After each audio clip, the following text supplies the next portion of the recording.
Hi friends, welcome to our channel. ఈరోజు వచ్చేసి సింపుల్గా టేస్టీగా చికెన్ పిక్కిల్ని ఎలా ప్రిపేర్ చేసుకోవాలో చూపించబోతున్నానండి.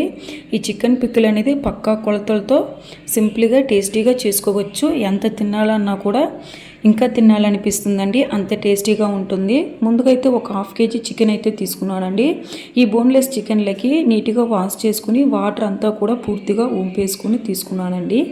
ఇప్పుడు ఈ చికెన్లకి మీకు రుచికి సరిపడంత సాల్ట్ వేసేసుకుని ఒక హాఫ్ టేబుల్ స్పూన్ పాటు పసుపు, ఒక 2 టేబుల్ స్పూన్ పాటు ఆయిల్ వేసుకుని ఈ చికెన్కి ఉప్పు, పసుపు, ఆయిల్ ఈ మూడు కూడా బాగా పట్టేట్టుగా బాగా కలుపుకొని ఫుల్గా మ్యాగ్నేట్ అయితే చేసుకుని ఒక హాఫ్ అన్ అవర్ పాటు పక్కన ఉంచుకోండి. ఈ విధంగా ఉంచడం వల్ల పికిల్ అనేది టేస్ట్ చాలా బాగుంటుంది. చికెన్లకి ఉప్పు కారం అనేది కూడా బాగా పట్టి ఎక్కువ రోజులు చికెన్ పికిల్ అనేది నిలవ ఉంటుందండి. ఇప్పుడు ప్యాన్లకి ఒక 1 టేబుల్ స్పూన్ పాటు ధనియాలు వేస్తున్నానండి. ఒక 4 పట్ట, ఒక 4 మొగ్గ వేస్తున్నాను. ఒక ఇలాయచీ కూడా వేసేస్తున్నానండి. ఒక హాఫ్ టేబుల్ స్పూన్ పాటు జీలకర్ర, ఒక 1/4 టేబుల్ స్పూన్ పాటు మెంతులు, ఒక 2 టేబుల్ స్పూన్ పాటు ఆవాలు కూడా వేసేసుకొని ఇవన్నీ కూడా లైట్ గోల్డెన్ బ్రౌనిష్ కలర్ వచ్చేంత వరకు కూడా లో ఫ్లేమ్లో అయితే పెట్టుకొని ఫ్రై చేసుకున్నానండి. ఈ విధంగా ఫ్రై చేసుకొని పూర్తిగా చల్లారనిచ్చి పొడి చేసుకొని అయితే పక్కన ఉంచుకోవాలండి. ఇప్పుడు ప్యాన్లకి మనం ముందుగా మ్యాగ్నేట్ చేసి పెట్టుకునే చికెన్ ముక్కలంతా కూడా వేసేసుకొని మీడియం ఫ్లేమ్లో అయితే పెట్టుకొని ఈ విధంగా బాగా కలుపుకుంటూ ఉడికించాలండి. చికెన్ అనేది చూసారు కదండి, ఈ విధంగా చికెన్లో ఉండే వాటర్ అంతా కూడా సపరేట్ అవుతుందండి. సో ఈ వాటర్ అంతా కూడా పోయి చికెన్ అనేది బాగా ఉడికేంత వరకు కూడా లో ఫ్లేమ్లో అయితే పెట్టుకుని ఈ విధంగా ఫ్రై చేసుకోవాలండి. చూసారు కదండి, చికెన్లో ఉండే వాటర్ అంతా కూడా పోయి ఈ విధంగా డ్రై అవుతుందండి. ఇప్పుడు ఈ చికెన్ అయితే తీసి పక్కన ఉంచుకోండి. అదే ప్యాన్లకి ఫ్రైకి సరిపోయేంత ఆయిల్ అయితే వేసేస్తున్నానండి. ఆయిల్ అనేది బాగా హీట్ అయిన తర్వాత మనం ముందుగా బాయిల్ చేసి పెట్టుకునే చికెన్ ముక్కలన్నీ కూడా ఆయిల్ అయితే వేసేస్తున్నానండి. వేసుకొని హై ఫ్లేమ్లో అయితే పెట్టుకొని బాగా ఫ్రై చేసుకోవాలండి. చికెన్ ముక్కలు అనేది మరీ మాటిపోకుండా లైట్ గోల్డెన్ బ్రౌనిష్ కలర్ వచ్చేంత వరకు కూడా ఫ్రై చేసుకుంటే సరిపోతుందండి. మరీ ఎక్కువగా ఫ్రై అయితే ముక్కలు అనేది గట్టిపడిపోతుందండి.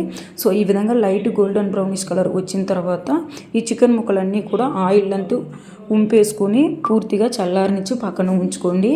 ఇప్పుడు అదే ఆయిల్లోకి ఒక 2 టేబుల్ స్పూన్ పాటు అల్లం వెల్లుల్లి పేస్ట్ అయితే వేసేస్తున్నానండి. అల్లం వెల్లుల్లి పేస్ట్ అనేది బాగా పచ్చివాసన పోయేంత వరకు కూడా బాగా లో ఫ్లేమ్లో అయితే పెట్టుకుని ఈ విధంగా కలుపుకుంటూ ఉడికించండి. చికెన్ అల్లం వెల్లుల్లి పేస్ట్ అనేది బాగా ఫ్రై అయిన తర్వాత మనం ముందుగా ఫ్రై చేసి పెట్టుకున్న చికెన్ ముక్కలను కూడా వేసుకొని బాగా కలుపుకుంటూ ఒక 2 మినిట్స్ పాటు ఈ చికెన్ని అల్లం వెల్లుల్లి పేస్ట్ని బాగా ఫ్రై చేసుకోండి. ఇప్పుడు రుచికి సరిపడంత కారం అయితే వేసేస్తున్నానండి. కారం అనేది కాస్త ఎక్కువగానే పడుతుందండి, అంటే చికెన్ పికిల్ కదా, కారం అనేది కాస్త ఎక్కువగానే పడుతుంది. ఇప్పుడు మనం ముందుగా చేసి పెట్టుకున్న పొడిని కూడా వేసుకొని ఒక హాఫ్ టేబుల్ స్పూన్ పసుపు కూడా వేసి ఇవన్నీ కూడా బాగా పచ్చివాసన పోయేంత వరకు ఒక 2 మినిట్స్ ఫ్రై అయిన తర్వాత మీకు రుచికి సరిపడంత సాల్ట్ కూడా వేసేసుకోవాలండి. సాల్ట్ కూడా కాస్త ఎక్కువగానే వేసుకోవాలి, ఎందుకంటే ఎప్పుడైనా కూడా అండి పచ్చళ్ళకి ఉప్పు కారం అనేది కాస్త ఎక్కువగానే ఉంటేనే నిలవ ఉంటుందండి. సో చూసారు కదండి, ఈ విధంగా ఫ్రై అయ్యి ఆయిల్ అనేది ఈ విధంగా పొంగే స్టేజ్కి వచ్చిన తర్వాత దించేసుకొని పూర్తిగా చల్లారనివ్వండి. చూసారు కదండి, ఈ విధంగా బాగా చల్లారిన తర్వాత ఒక 3 మీడియం సైజు లెమన్ అయితే పిండుకొని ఆ లెమన్ చారు అంతా కూడా వేసేస్తున్నానండి. వేసుకొని ఈ లెమన్ చారు అంతా కూడా చికెన్కు బాగా పట్టేడుగా బాగా కలుపుకొని, చూసారు కదండి, కలుపుకొని ఈ విధంగా తీసుకొని సర్వ్ చేసుకోండి. టేస్ట్ అనేది చాలా అంటే చాలా బాగుంటుందండి. వేడి వేడి అన్నంలో తింటే అద్భుతంగా ఉంటుందండి. సో తప్పకుండా ఈ విధంగా ట్రై చేసి చూడండి.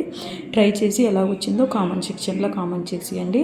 మరి నా వీడియో కనుక ఫస్ట్ టైం చూసినట్లయితే తప్పకుండా లైక్ చేయండి, షేర్ చేయండి, సబ్స్క్రైబ్ చేయడం మాత్రం మర్చిపోవద్దండి. తప్పకుండా సబ్స్క్రైబ్ కూడా చేసేయండి. Bye bye.